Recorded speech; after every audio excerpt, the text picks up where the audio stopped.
My mother-in-law called me a jobless disgrace and kicked me out. I smiled, booted my cheap laptop and used my $32 million firm to foreclose her mansion. I spent my childhood in Bend, Oregon. If you have ever been there during the thick of winter, you are aware that the cold does not simply rest on your skin, rather, it eats down into your bones and remains there until spring. This is your experience. I was desperately attempting to fight my way out of a life that I was going through, and the mountains that surrounded our town stood mute, like towering witnesses to that life. The only item that could be considered our home was an old, deteriorating cedar hut that my grandfather had constructed in the 70s era. Both the ceiling and the roof were covered in brown water stains, and the roof was sagging in the middle like a worn spine. You had to learn how to fix the plumbing yourself because calling a professional meant you had to go without groceries for a week. This was the kind of scenario you would find yourself in. The graveyard shift was the one that my mother, Clara Hayes, worked at a 2-4-hour cafe that was located just off Route 97. When she wasn't serving burnt coffee to fatigued truck drivers, she was working part-time at the county library in the area, where she was responsible for doing book sorting. When she arrived home, she always smelled like a combination of stale coffee beans, grease from the fryer, and dust from old paper.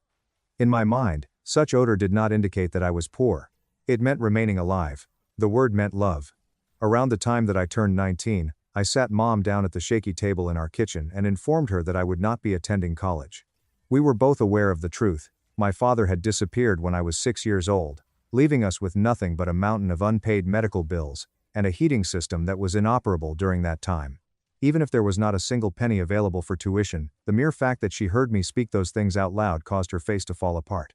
"Nathan, you don't have to give up your dreams just to help me," she added as she straightened out the creases in her diner apron.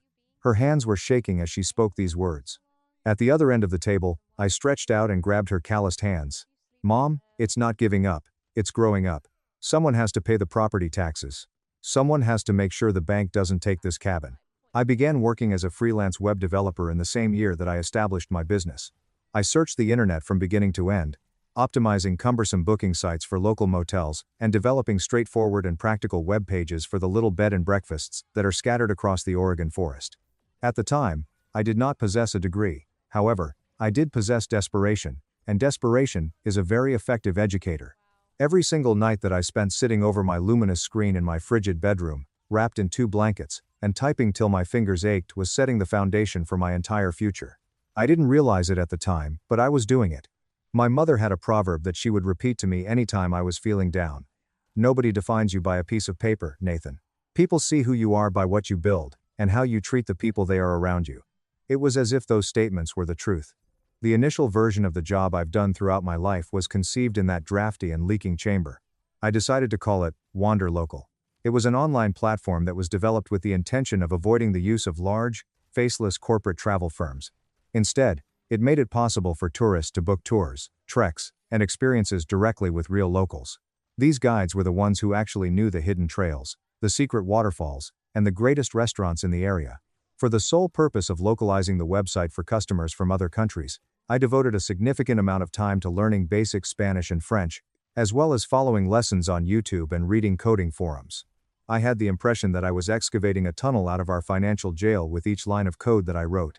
The night that it finally clicked is one that I will never forget. The city of Bend was being pounded by a tremendous storm. The rain was beating down on the cedar roof with such force that it sounded like everyone was applauding. Eventually, the ceiling collapsed, and water began to flow right onto my desk. At no point did I even pause. While I continued to type, I reached for an orange plastic bucket, placed it under the leak, and grabbed it. Immediately prior to the live version of the website being released, I added a very little line of text to the footer that read, "Built in Bend, for Mom." This line of text is practically undetectable. The voice on my phone rang the following morning. It came from the back end of the website and was a notification. The following is a review that was left by a traveler from Idaho who had found upon Wander Local, booked a guided kayaking trip, and wrote a review, way better than the massive tour companies. Authentic, cheap, and the guide was amazing. In spite of the fact that it was only one review, it was the spark that ignited the powder keg. Over the subsequent month, the volume of traffic increased by a factor of 4. As I struggled to figure out payment gateways, liability releases, and server hosting, I spent several sleepless nights attempting to figure out these things. My mother reached out and stroked the screen of my laptop as tears began to spring up in her eyes, before I showed her the first $500 that we had made. "Look at you, Nathan," she hushed in a low voice. You're building something real. After a year had passed, I received an email in my mailbox. It was requested of me to make a 10-minute talk on grassroots travel technology at a big travel and technology conference that was held in Seattle. On the verge of deleting it. Who was going to pay attention to a young lad from Bend who was 20 years old, without a degree, and wore a poor suit? On the other hand, while I thought about my mother, who was still working the night shift, I gazed up at the water stain that was on my ceiling. My response was that I accepted. Seattle was a very different culture. The meeting hall was a vast structure made of glass and steel, and it smelled of costly cappuccino and the aspirations of its corporate executives. I was the very last person to speak in a small breakout area that was located next to the restrooms. During the first 2 minutes of my presentation, my voice was shaking, but once I began discussing the objective of Wander Local, which is to connect actual people, rather than companies, I regained my rhythm despite the shaking. A woman who was sitting in the third row was paying close attention to me, despite the fact that the most of the people in the room were reading through their phones. Her green eyes were so piercing that she was nodding her head in agreement with every word. Immediately following the panel, she came over to me and said, "That is an absolutely brilliant idea," while extending her hand to me. I'm Chloe. I work in guest relations for a boutique hotel chain down in California. Our guests are constantly complaining about feeling like cattle on corporate tours. We should talk. The character of Chloe Vance was enticing. I found myself absolutely disarmed by her sharpness, her articulateness, and the quiet confidence with which she held herself. In the end, we spent 4 hours sitting in the lobby of the hotel, drinking coffee that was far more expensive than it should have been, and talking about everything from our childhoods to our goals. A retired university dean who resides in Monterey, California, Beatrice Vance was the subject of her mother's story, which she shared with me. Laughing, Chloe said, "My mom is intense," while she was swirling her coffee. "She comes from old academic money. She thinks if you don't have a master's degree from an Ivy League school, you're basically feral. She'd probably disown me if she knew I dropped out of my grad program to work in hospitality." In spite of the physical distance between us, Chloe and I began dating. For the sole purpose of seeing her, I would endure the arduous bus travel from Bend to Seattle on the weekends. She provided me with excellent input on the user interface and suggested a safety verification tool for the hosts, both of which contributed to the exponential growth of our user base. She was an incredible supporter of Wander Local. Over the course of just 2 years, Wander Local went from being merely a project to become a highly profitable business. It was my intention to hire a customer service crew in addition to 5 remote devs. In addition, I proposed to Chloe during the course of a dreary Tuesday evening in the heart of Seattle, while we were both standing beneath a street lamp. The wedding was intimate and lovely, and it took place in a botanical garden. In addition to taking a week off from work, my mother wore a dress that she had purchased from a thrift store, and she shed tears of pure happiness throughout the entire ceremony. On the other hand, there was a fog of gloom that hung over the day. I was unaware that Chloe's mother, Beatrice, had sent her a text message until the night before the wedding, when I happened to notice it on her phone by accident. "I cannot believe you are throwing your life away on an uneducated boy with a glorified internet hobby. Don't expect me to applaud this." Instantaneously, Chloe swiped the notification away, acting as if she hadn't seen it at all. I didn't put any pressure on it. As much as I loved her, I believed that I would finally be able to win over her mother. The ringing of my phone occurred throughout our reception. The message was sent from a big venture capital firm, who offered a preliminary contract of $22,000 to Wander Local in order to develop their business into the European market. Looking at my stunning new wife, as she danced with her friends, I grinned and slid the phone back into my pocket before continuing to watch her. There was no flaw in any aspect. Or so I had believed. "Nathan, you have to help us. Mom's bank sold her loan to some massive corporate tech firm. They sent a notice of foreclosure this morning. They're taking the house. We have 30 days to vacate. Please, I know you have some savings from your web stuff. Can you help us?"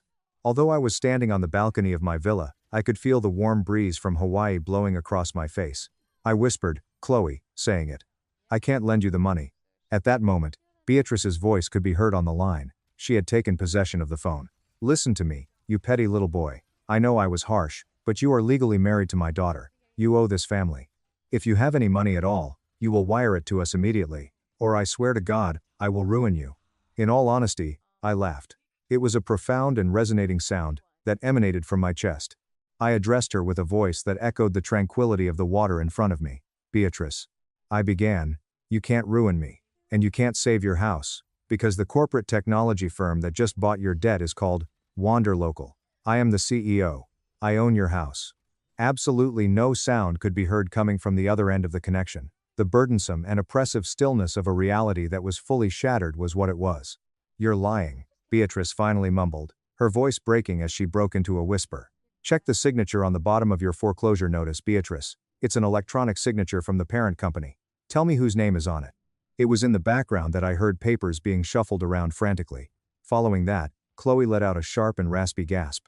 Sobbing, Chloe whispered, "Nathan. I was never the uneducated loser you thought I was, Beatrice. I just didn't feel the need to scream about my success to validate my ego. You have 30 days to vacate my property." The phone was hung up by me.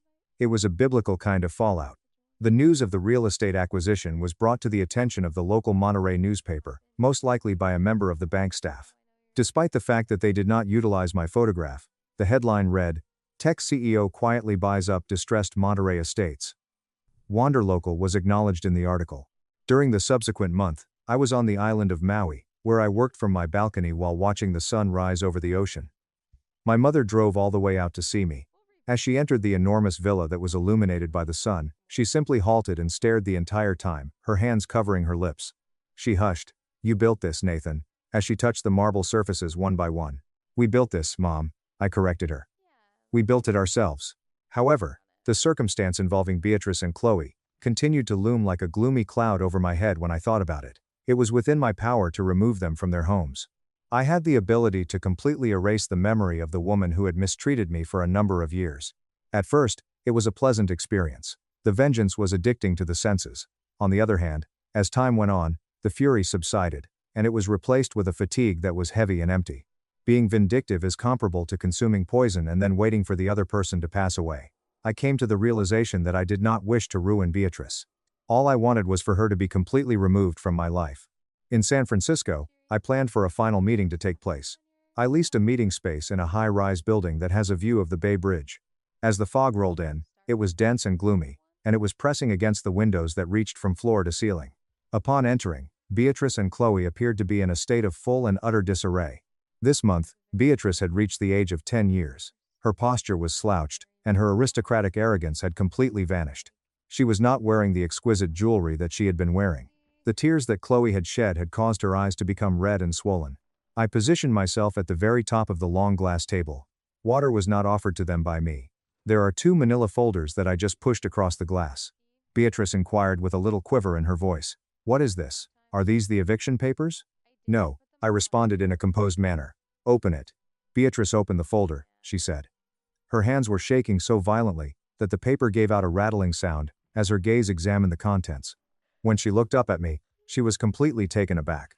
It was a whisper that she asked, You cleared the debt?" It was me who said, "I paid it off completely. The house is yours, free and clear. Wander Local is relinquishing all claims to the property." While Chloe was reaching across the table to take my hand, she let out a loud and heartfelt sigh of relief. "Oh my God, Nathan, thank you, thank you. I knew you loved us. I knew you wouldn't do this to us. We can go back to normal now. Mom has learned her lesson." Slowly, I removed my hand from hers and pulled it away. The woman I had loved, the woman who had stood by and watched me be treated like a dog for years, was the one I glanced at when I made eye contact with my wife. "Open the second folder, Chloe." The grin on Chloe's face wavered.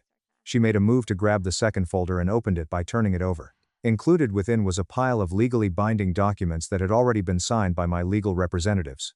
"Those are divorce papers," I remarked, my voice devoid of any emotion. "I do not feel any emotion.